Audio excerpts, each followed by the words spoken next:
Can you believe it? In just 21 days, over 100,000 Americans lost their jobs. The speed was so fast that before they could even pay their supermarket bills, thousands more families were already getting layoff notices. This wave of job losses does not spare anyone. Factory workers, office staff, delivery drivers, and even people who worked their whole lives for stability are all affected. If a few key states start to fall, this is no longer just their story. It could become our story tomorrow. In today's video, we will look at 5 states facing a job crisis. In just 3 weeks, tens of thousands of families have been pushed to the edge. The big question is this only short-term, or is it the start of a new era of instability for the US economy? Please note, this is independent analysis based on public data. It is not financial or political advice. Let's begin with the first state, once known as the steel capital of the United States.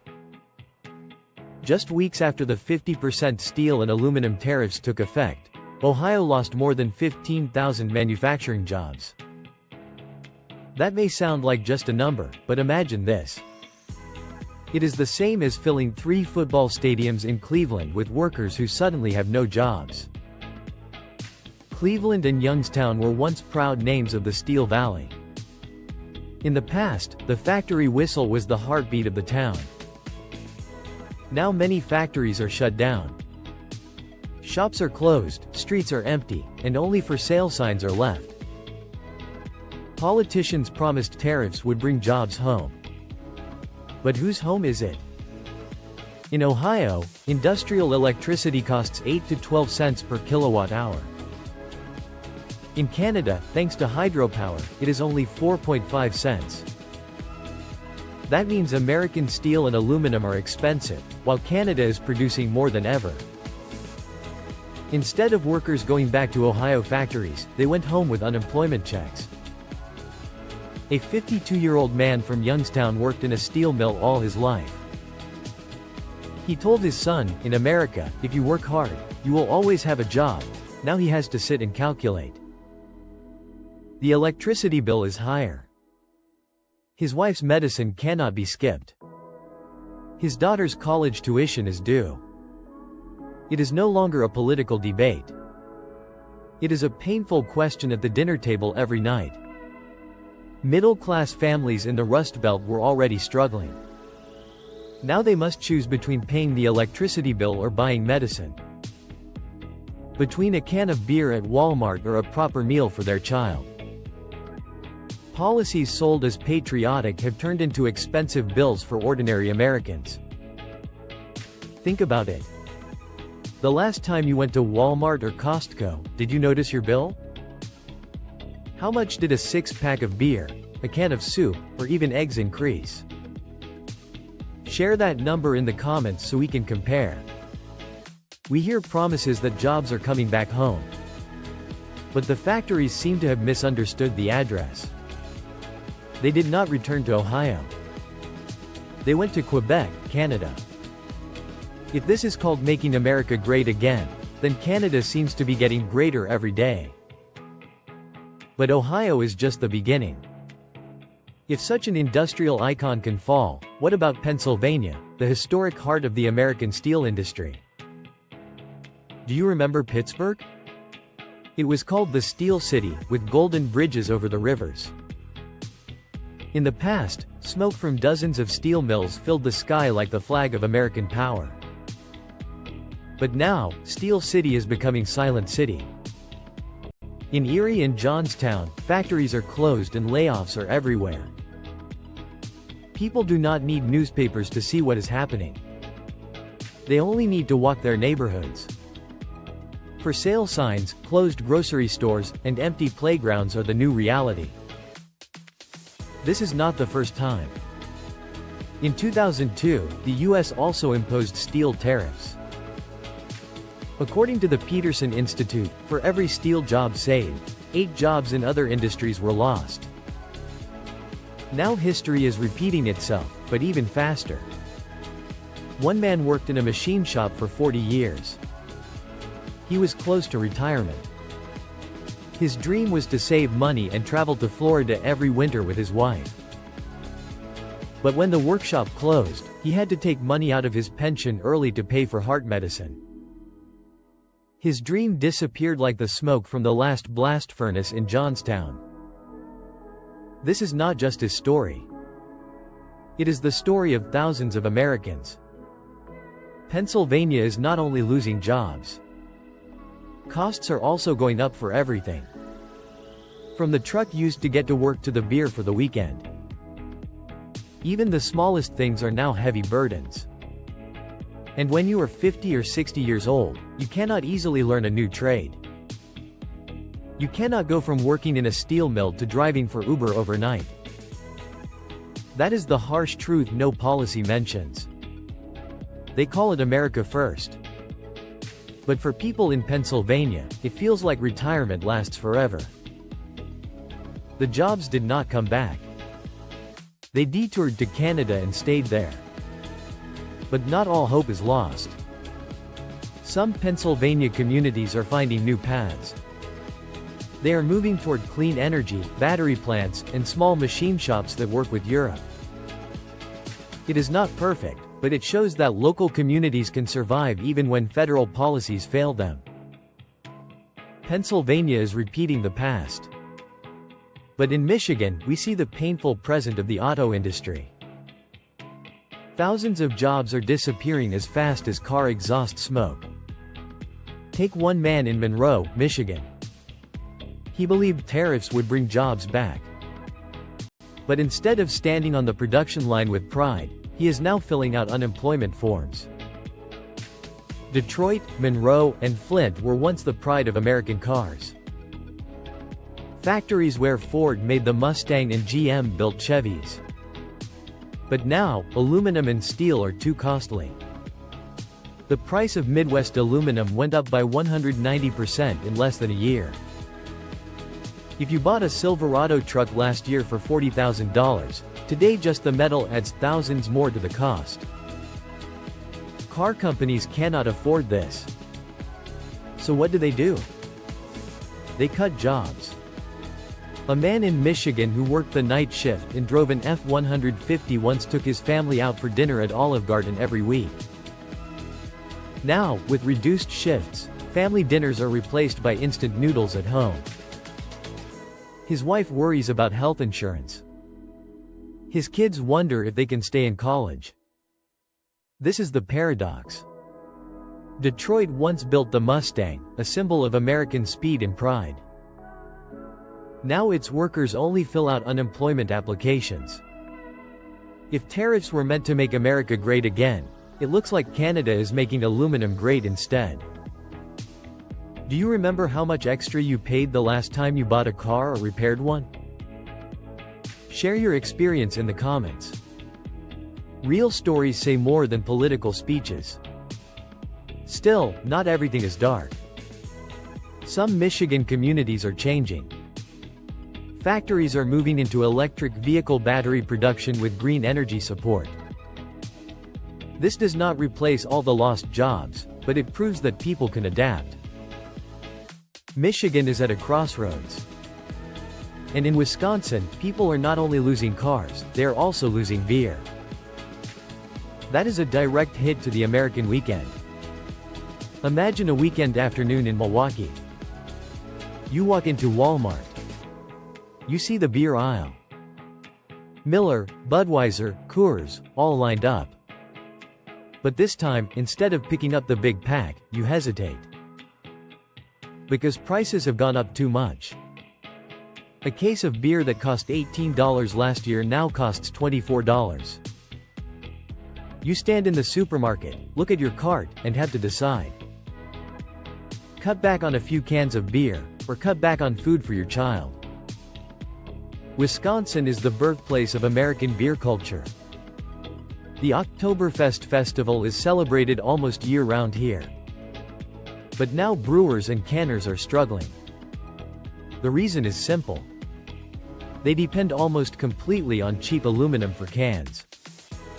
When aluminum import taxes went up, the cost of beer production rose by 16 to 20% in just 6 months. And of course, who pays the price? We do. The consumers.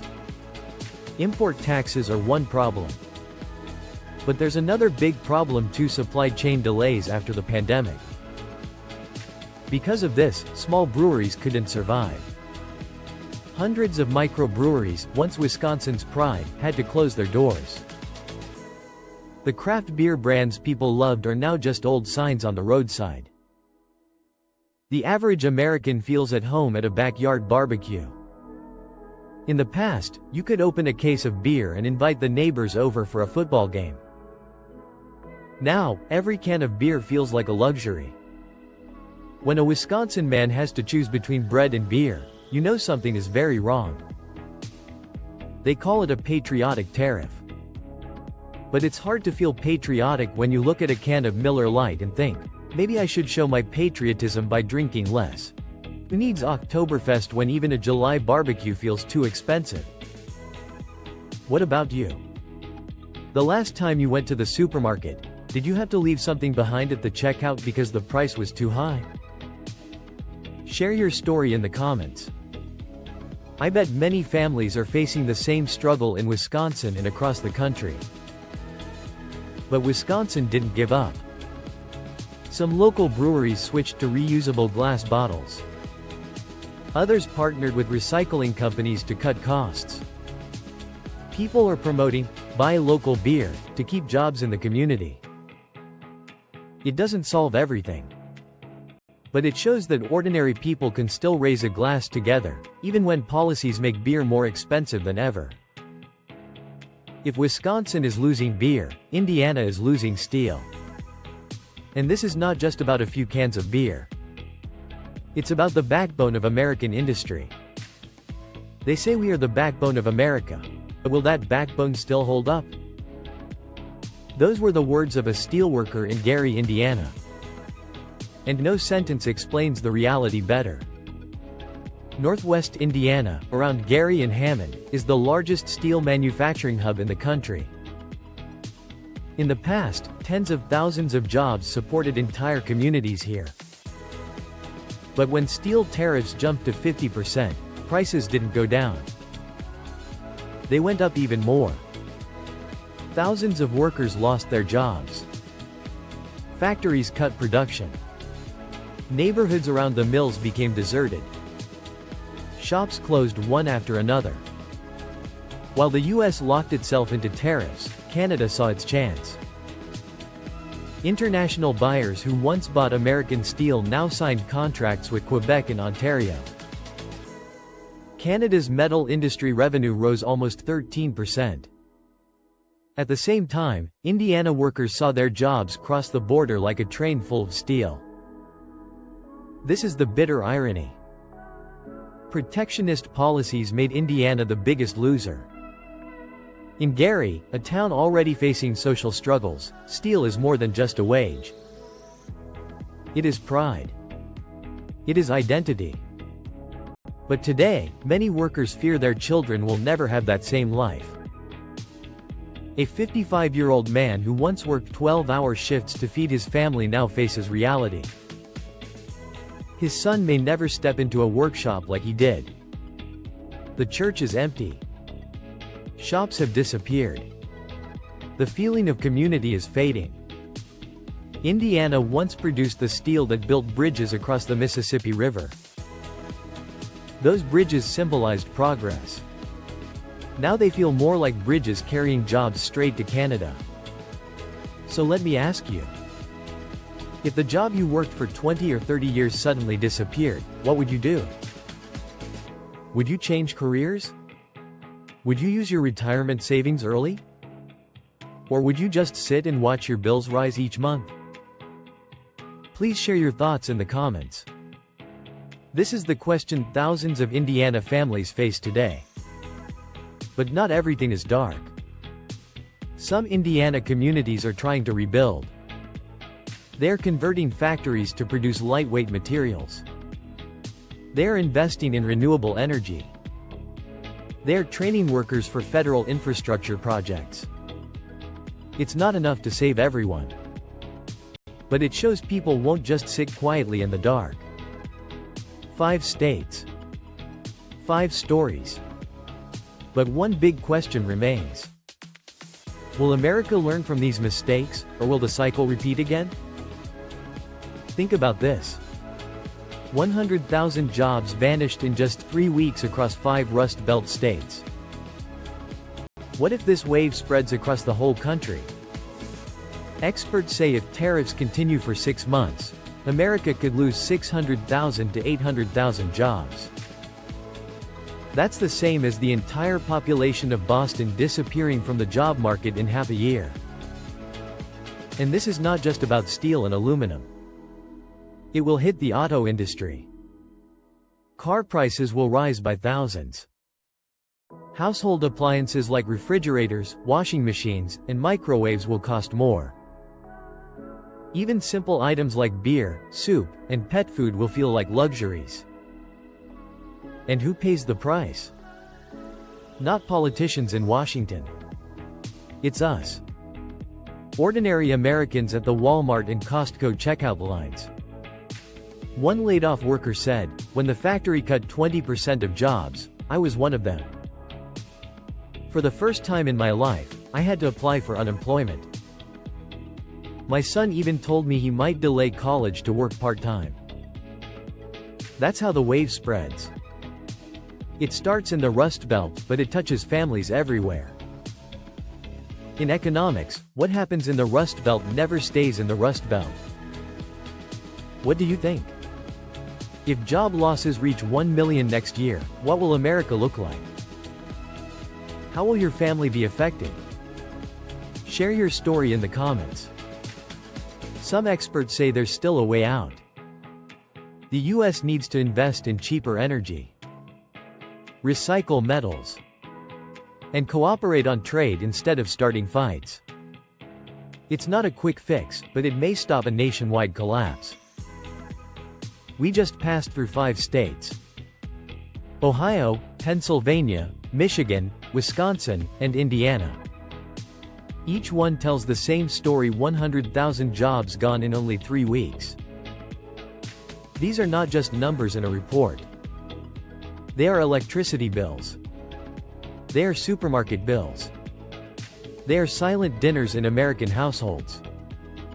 While US families struggle, Canada is celebrating. Their aluminum revenue went up by 12 to 13%. Our pain became their profit.